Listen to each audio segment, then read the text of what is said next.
जलजीवन mission योजनेचे अपूर्ण कामे तात्काळ पूर्ण करावी।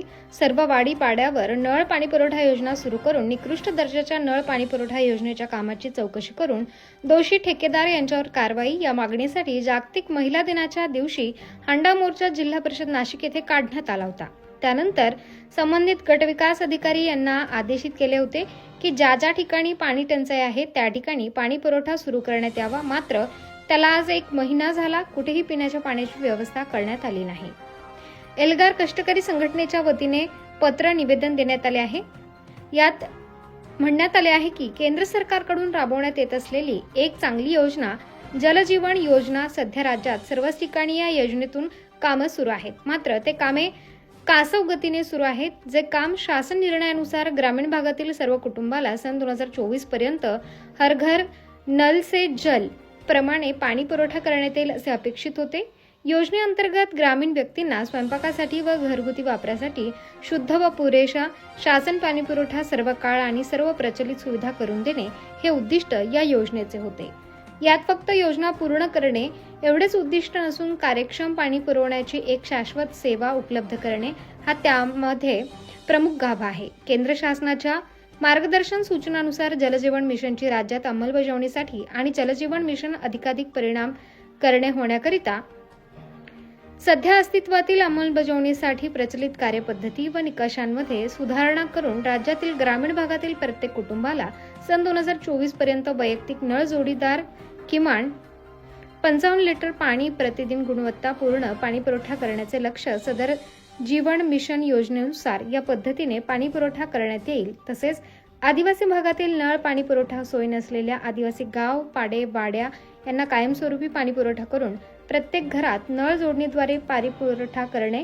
जलजीवन मिशनच्या मार्गदर्शक सूचनानुसार शासकीय आश्रमशाळा अनुदानित आश्रमशाळा शासकीय वसतिगृह अंगणवाडी इत्यादी करिता सदर योजनेतून पाणी देणे अपेक्षित होते। ज्या आदिवासी पाड्यावरती वीज पुरवठा नाही त्या ठिकाणी सौर ऊर्जा आधारित नळ पाणी पुरवठा योजना राबवणे।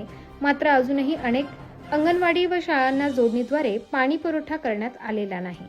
अद्यापही त्यावर काहीही कारवाई केली गेली नाही। गावात वाड्यात जलजीवन मिशन योजना राबवली जात आहे। मात्र तालुक्यात शासनाने कोट्यवधी रुपयांची तरतूद केली असतानाही अजूनही अनेक वाडी पाडे मात्र पाण्यापासून वंचित आहेत। प्रत्येक गावात झालेल्या अपूर्ण कामांचे सामाजिक लेखापरीक्षण करून चौकशी करून संबंधितांवर कारवाई करण्यात यावी। या योजनेची यशस्वी अंमलबजावणी व्हावी यासाठी ज्या अधिकाऱ्यांची नेमणूक केली होती त्यांनी आपली जबाबदारी पार पाडली नाही। त्यांनी देखील संबंधित ठेकेदारांना पाठीशी घालण्याचे काम केले आहे। म्हणूनच आज अनेक योजनांचा बोजवारा उडाला आहे। निधीची कमतरता नसताना या योजना अपूर्णच का पूर्ण करण्याची मुदत संपली असून अद्यापही अनेक ग्रामपंचायत हद्दीतील आदिवासी वाड्यापाड्यामधील झोपडी घरकुल झाप यांना अद्यापही नळाद्वारे पाणी पुरवठा करण्यात आलेला नाही। योजनेतील मुद्दा क्रमांक 6.3 प्रमाणे ग्रामसेवक यांच्यावर 31 मार्च 2024 पर्यंत सर्व कामे पूर्ण करण्याची जबाबदारी होती। मात्र अनेक ग्रामपंचायतमध्ये अजूनही नळ कनेक्शन दिले नाही। अशा ग्रामसेवक यांच्यावर देखील शिस्तभंगाची कारवाई करण्यात यावी अशी मागणी करण्यात येत आहे। जिंदाबाद जिंदाबाद नाही कुणाच्या बापाचे माणूस हक्क हवा हम तुम्हारे साथ हम तुम्हारे साथ हम तुम्हारे साथ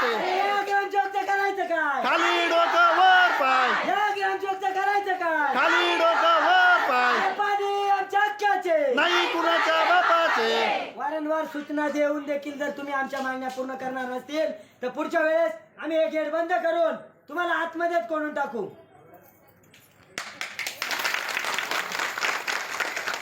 उन्हातानात माझे आदिवासी कष्टकरी लोक उन्हातानात वारंवार बसता, वारंवार तुमच्याकडे मोर्चे काढायचे आम्ही का तुम्ही आमची दखल घेत नाही? पगारापुरतच काम करायचंय का?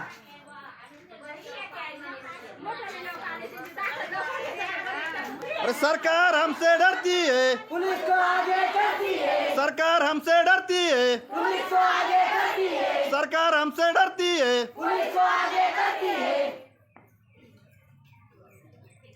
या ग्रामसेवकचं करायचं काय? या ग्रामसेवकचं करायचं काय? आमच्या मागण्या पूर्ण करा नाहीतर खुर्च्या खाली करा आमच्या मागण्या पूर्ण करा नाहीतर खुर्च्या खाली करा हम लड़ेंगे हम जीतेंगे लाठी गोली खाएंगे फिर भी आगे जाएंगे हम लड़ेंगे हम जीतेंगे हम लड़ेंगे हम जीतेंगे आवाज कुणाचा एल्गार कष्टकरी संघटनेचा. उत्तर महाराष्ट्र न्यूज नेटवर्कसाठी ब्युरो रिपोर्ट त्र्यंबकेश्वर.